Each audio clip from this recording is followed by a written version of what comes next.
There's a story, right? There's a story about things starting in garages, and there's stories about companies starting in dorm rooms, right? So, Jobs in a garage, Dell in a dorm room, right? Chowdhary, dorm room team, not the garage team, right? I don't have a garage.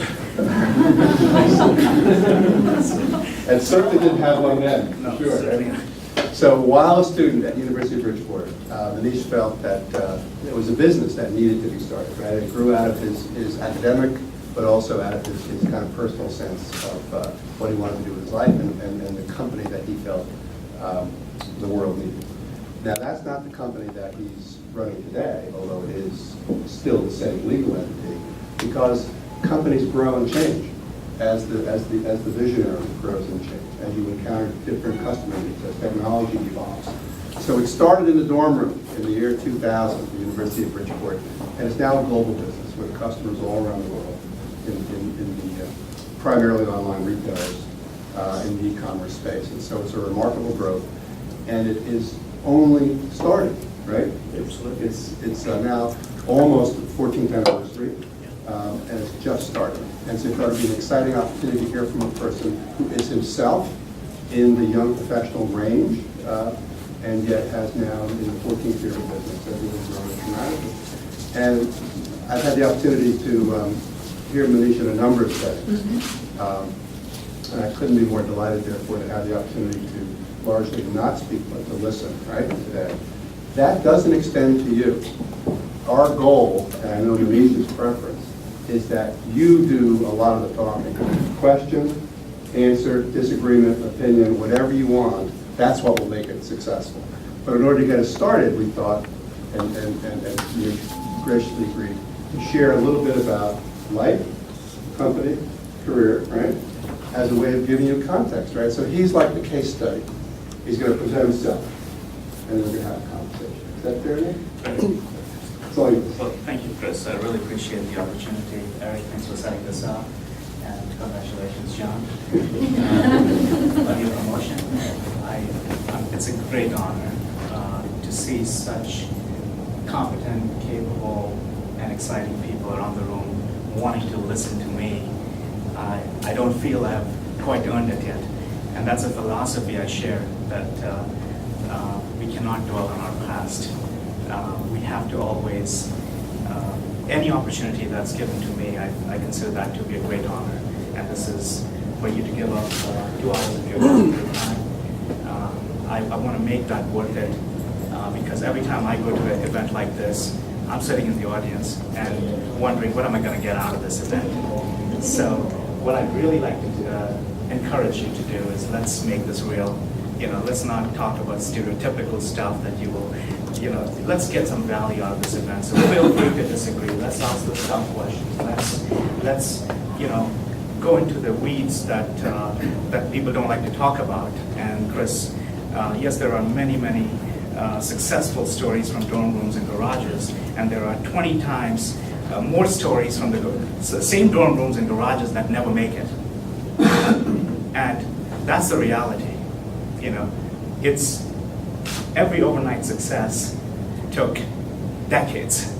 It's after a decade that you suddenly became an overnight success. And whether it's Facebook or you watch the Social Network movie, it just seems very glamorous. But the reality is, how much blood, sweat, and tears went into that. To just give you a little bit of perspective, where I came to the University of Bridgeport to study.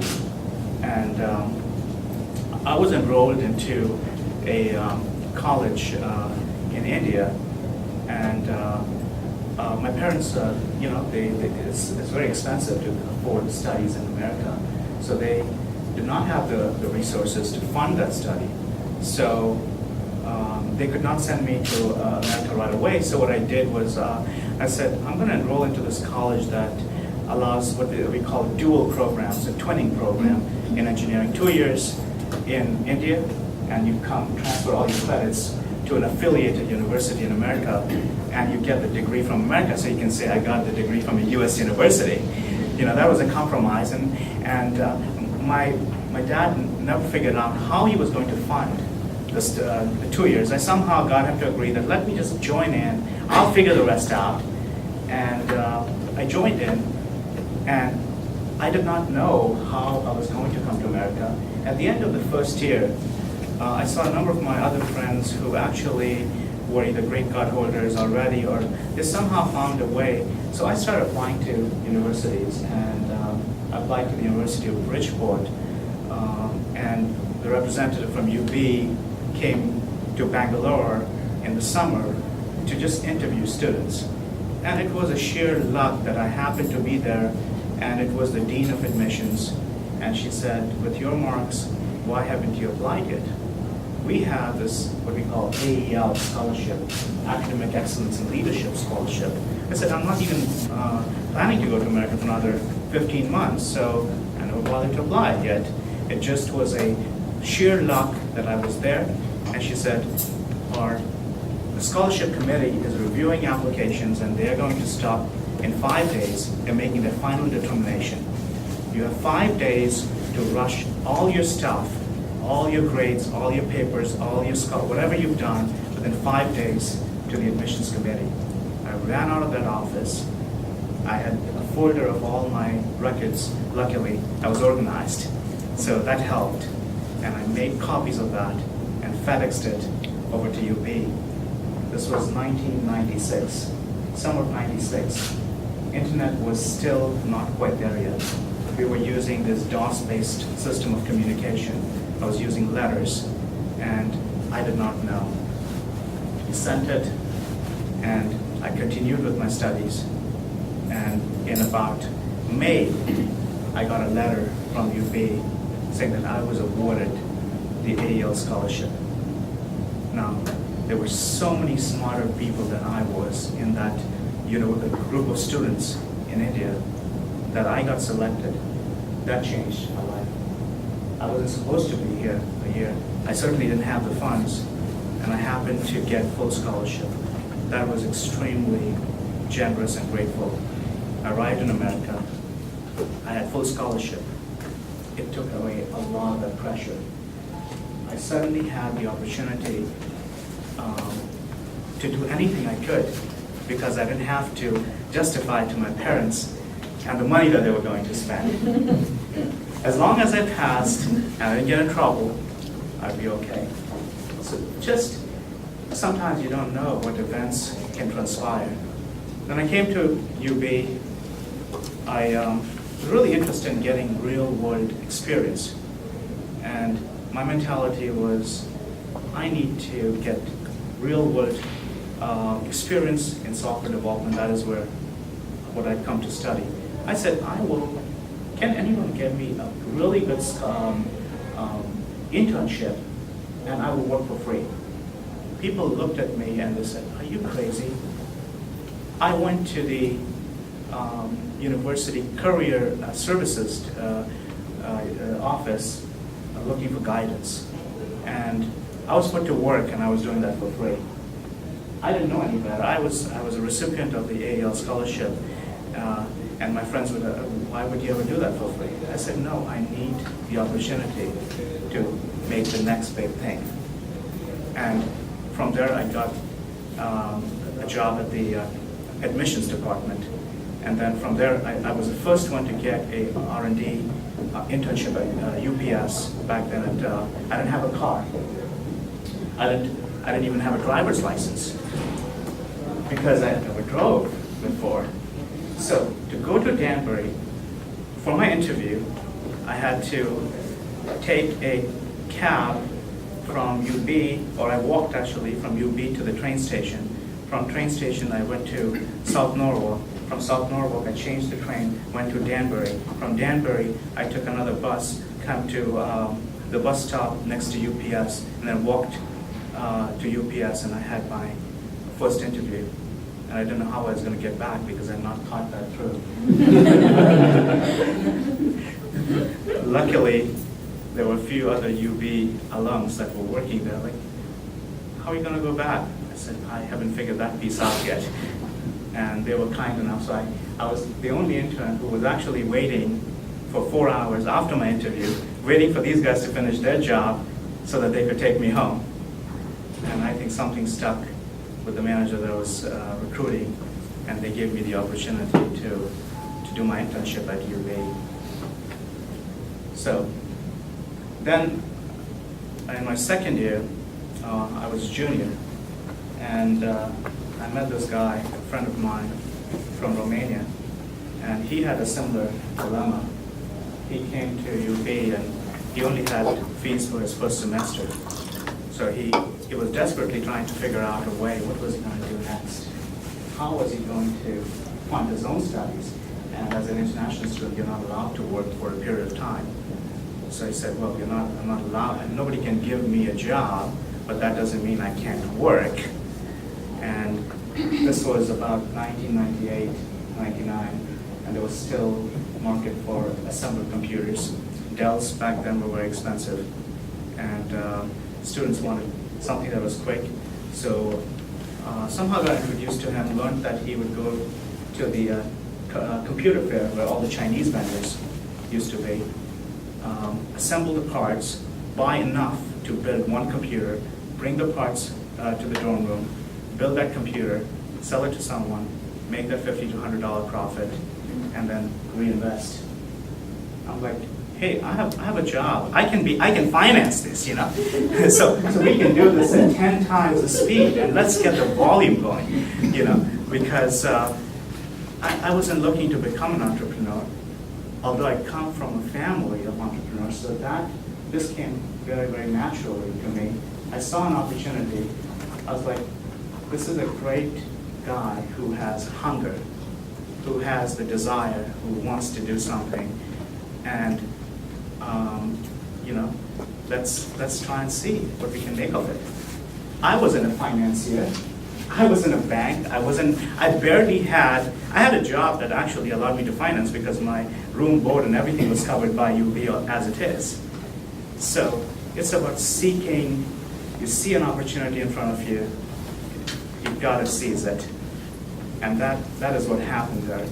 And that's how, so we started doing this, and now we became the most popular guys on campus. We were sponsoring, now we started thinking of it like a company. So we started sponsoring the UB events, like and we started putting our logos on the computer, just like Dell, so we made our own. And we started putting it in the front.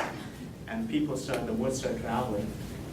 And then at the news, then we got featured in the school newspaper, and then people were slowly asking, well, hey, I need to write this up for my tax return, and you haven't given us a receipt yet. So in order to give a receipt, we cannot write our name on the receipt, so we had to incorporate a company, and that's how the company was incorporated, because we had to give a receipt. And so the company got started, and so we started doing hardware, and then I graduated, and they would not let me stay in dorm anymore because they had to make room for somebody else.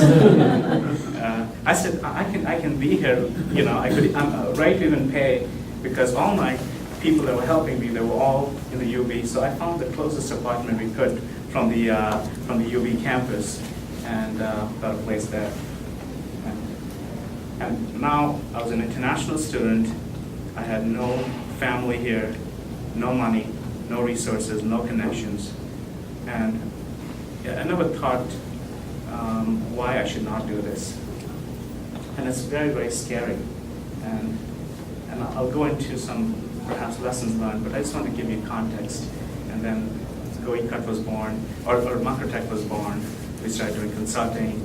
Then since every day, every week, every month, it's a new company. It's a new me. It's a new set of challenges.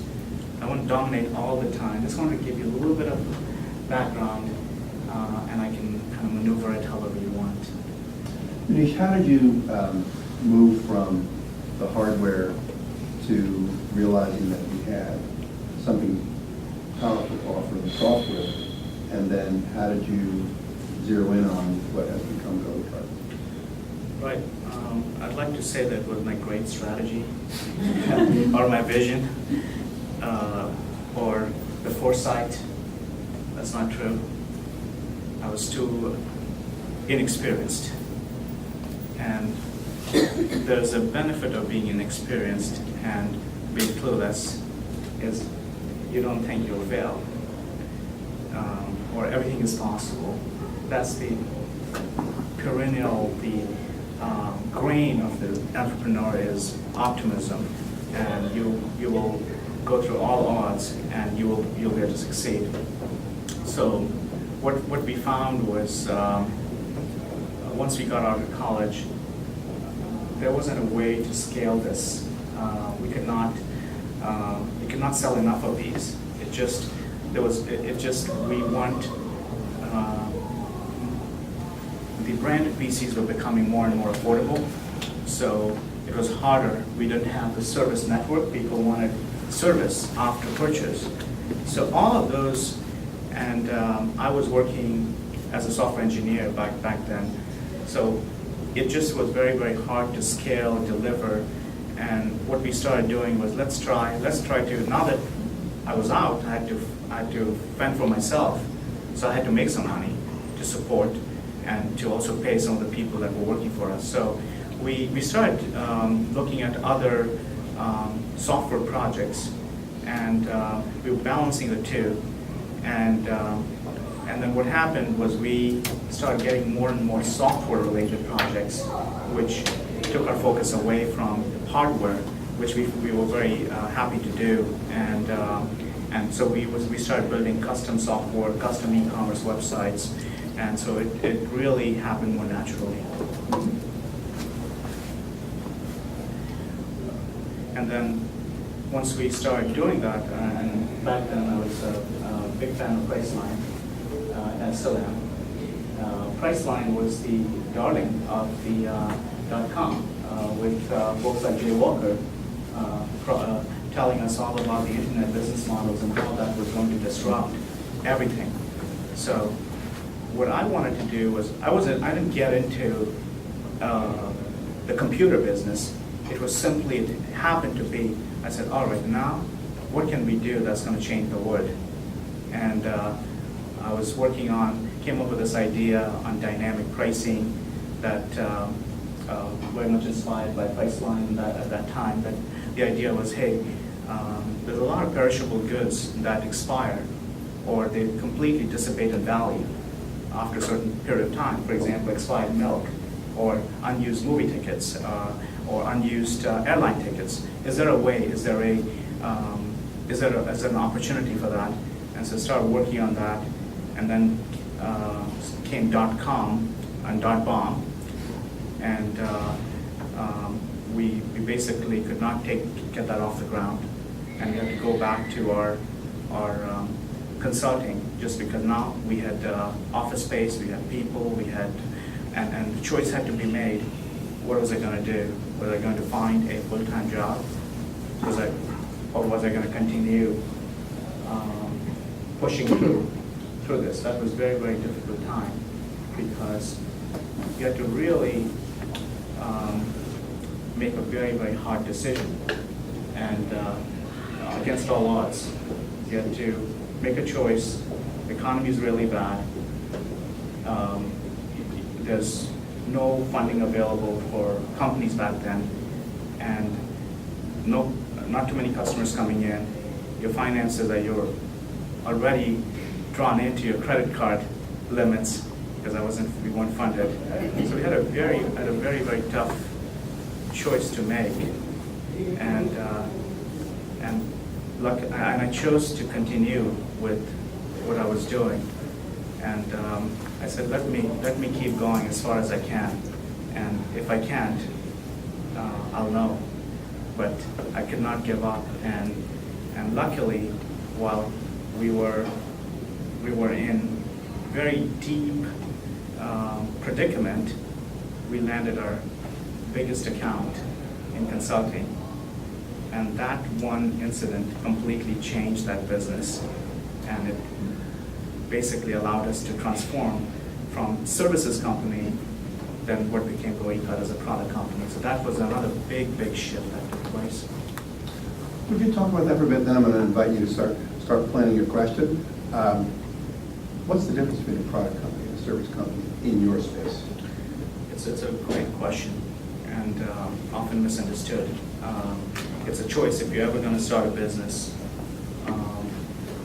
you need to decide upfront who you are, and we don't spend as much time thinking about those things and strategy. The service company it works very differently. Service company is a company that is in business to serve customers based on what customers specifically request and want, and on their terms at all times. And you scale up or down based on the work. And for the most part, you're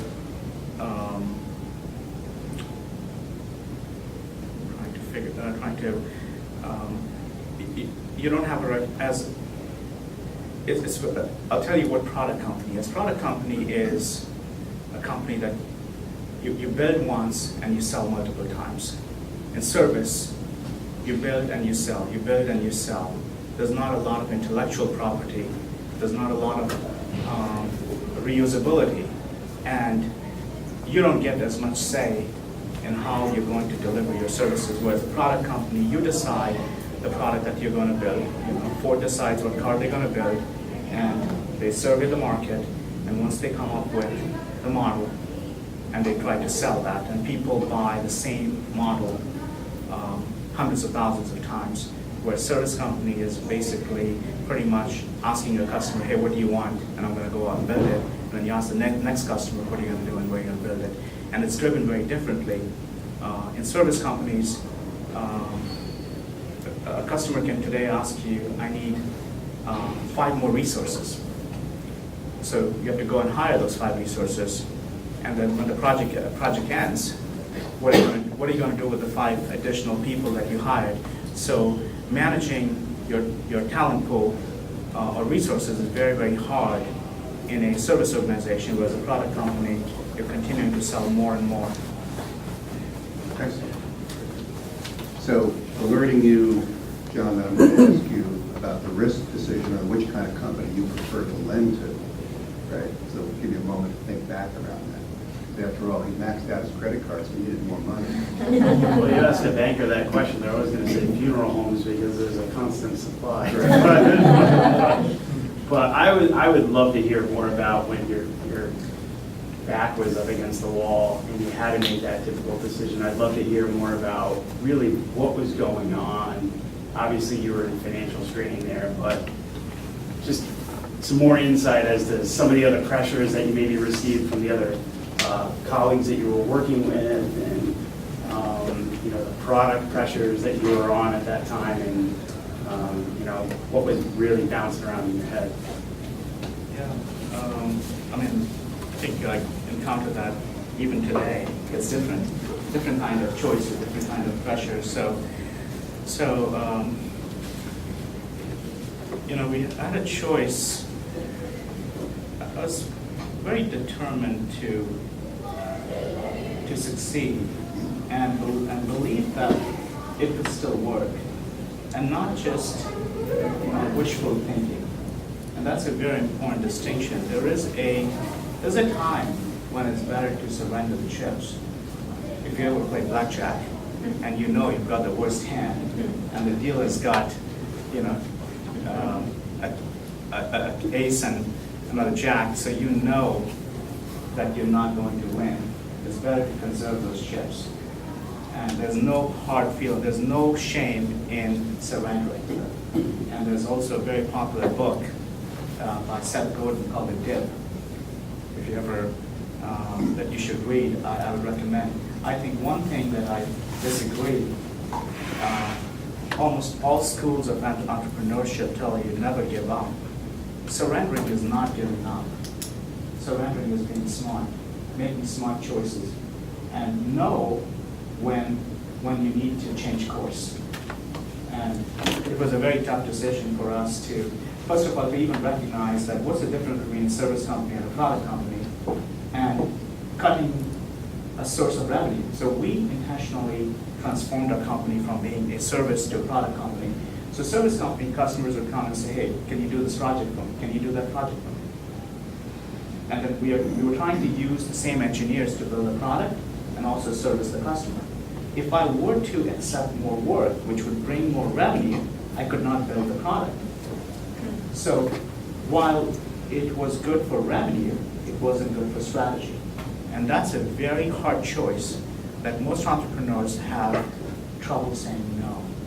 So how did you finance like the beginning portion of building the product if you cut off the revenue stream? So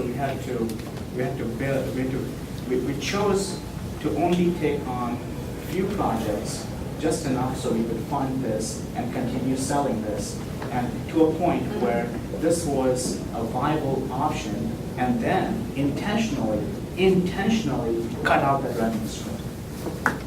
It's like tumor, or you have to cut your arm if you want to survive. If you want to make that jump, and that is very, very hard.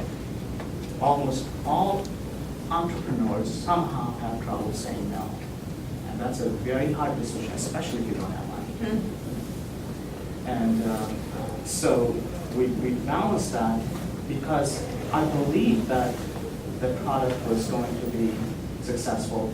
And I could see some early signs, and we were making gradual progress. So again, it's very important to make calculated bets. If you're trying to build a product, nobody's buying the product, even no matter how hard you're trying, and you also say no to service revenue, now you're screwed, basically.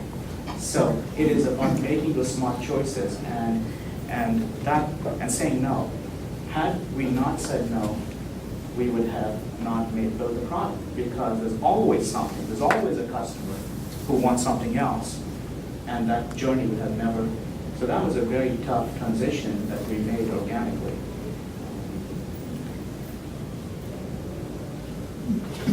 Sure, please. So in your entrepreneurial career, what has been your interaction with city and state government? Have you found them to be helpful? And I'd also like to know, why have you chosen to stay in Connecticut at a time when so many folks in the tech space are leaving for Boston or the West Coast or New York? Well, I went to UB, and the honest answer is I didn't know that it could not be done in Connecticut. I really did not know. When I graduated, like, I was just thrilled with the opportunity, and we were in the height of the .com, where everything was possible, and the companies like Priceline were here. So it's like, I mean, who am I to say that it can be done when these guys, the guys that we admire, are right here? So it never crossed my mind that that wasn't possible. So, and then we started building roots here. It just kept kind of going, and every time the thought of perhaps leaving or going elsewhere, I always go back to when the way I perceive things is there ought to be something wrong with me than the word. That means if other people have succeeded in a big way here, why can I not succeed here? The easiest thing for me or for entrepreneurs is to blame their surroundings and blame everything else, because other people are doing better elsewhere. That doesn't mean that it can't be done here. At least that's the way I saw it. And I sincerely believe in that. And what that does is it forces you to adapt. It forces you to learn. It forces you to refine. Because if you go to fertile grounds, even a weakling will germinate. If you go in hard ground, only the strongest survive. And because my goal was to build something as big as Priceline, or even bigger for that matter, that I knew that you had to go through the conditioning. You could not take the easy way out. So the tougher the condition, the tougher the challenges, it's only building for the long-term growth. And that's a choice that you have to make, because anyone can succeed once or perhaps twice. It's very hard to replicate that success over and over again.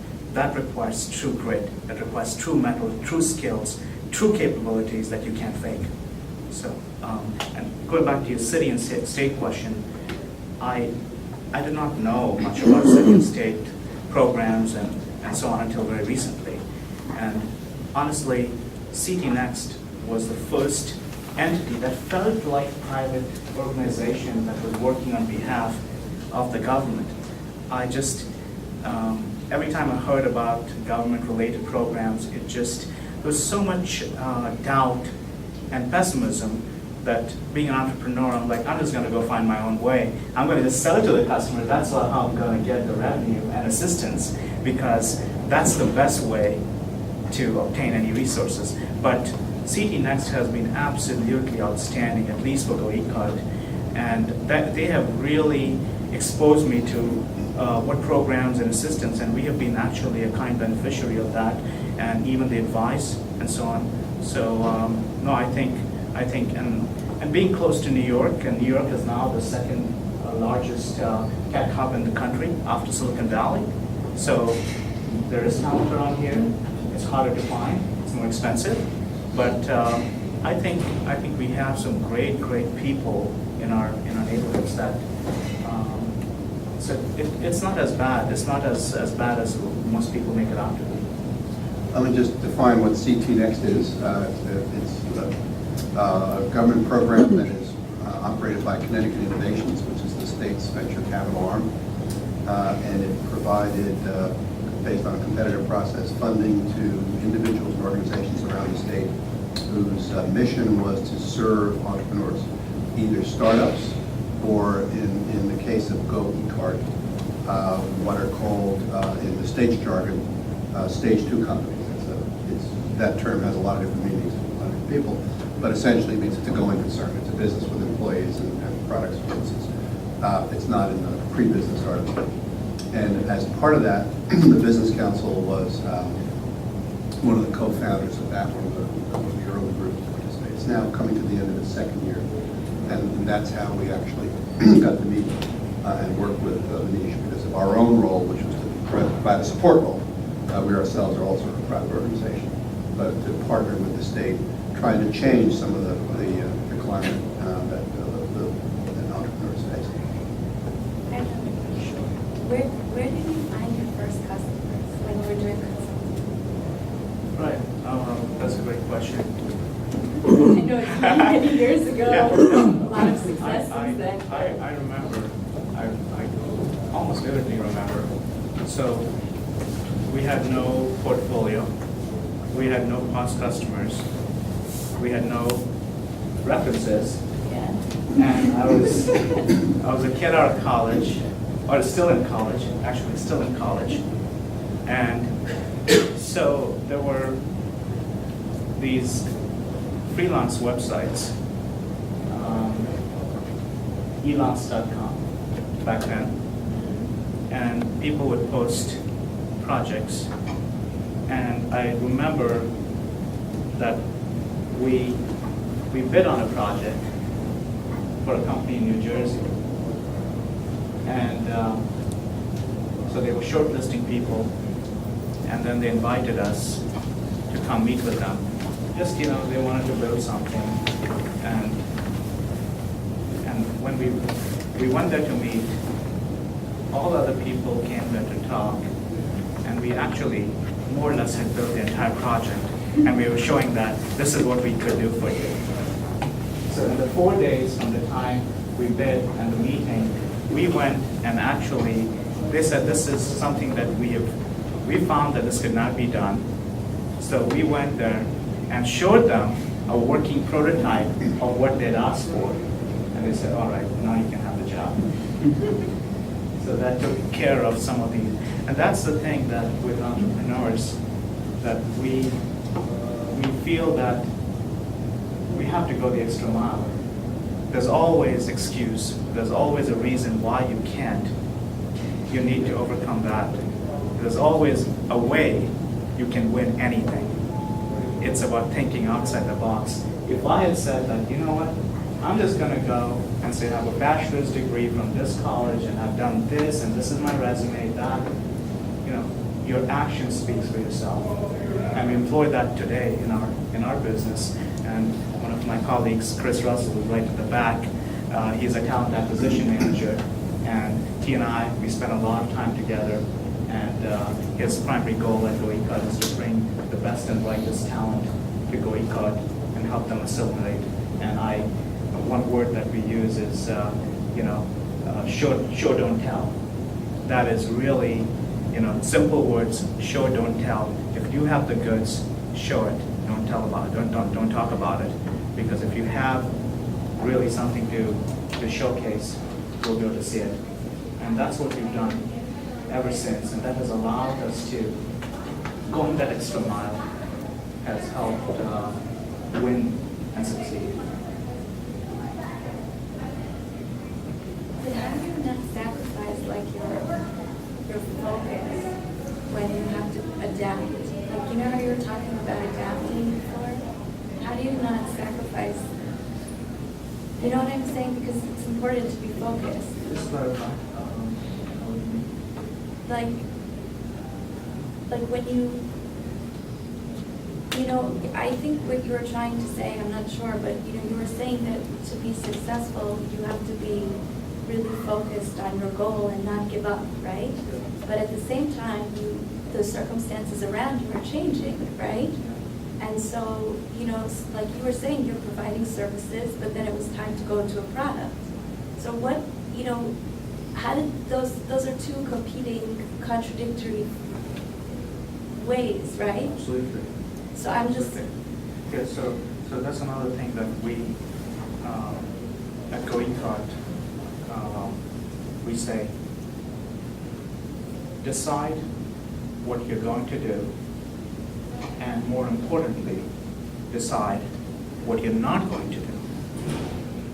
Most people make a list of things that they're going to do. Almost no one makes a list of things that they are not going to do. And I'll argue that list is just as important as the list of things to do, because the other things fall in the gray zone. And that is what enables us to stay focused, that it's so important to choose, and it's so important to, whatever we the strategy. Number one, take the time to decide and read and study the market, and then jump. Prepare, plan, review, strategize before you act. That is very, very important. Just because there's an idea, almost think of it almost like a banker. Will that banker fund that idea? If you think you've got a great idea, here's a very simple test. I'm sure you all have friends, and most of the time, you ask your friends about something, and family, they are very supportive. So next time you have a great idea, say, all right, if you think this is a great idea, would you lend me $100 towards this idea? That is the true test of your idea. Because if they're not willing to give you the $100, it's BS. They don't believe in that idea. Either you have not explained the idea well enough, or they don't believe in that idea. At least find 5 people that will give you $100 each. Only then should you go implement that idea. To get true, unfiltered advice is very hard, because most of us here are trained to tell you what makes you feel better. So that's why that guidance and mentorship and true, sincere, unfiltered advice is very hard to get. It's harder than you think. And I want to underscore that. That's a very profound point. We had a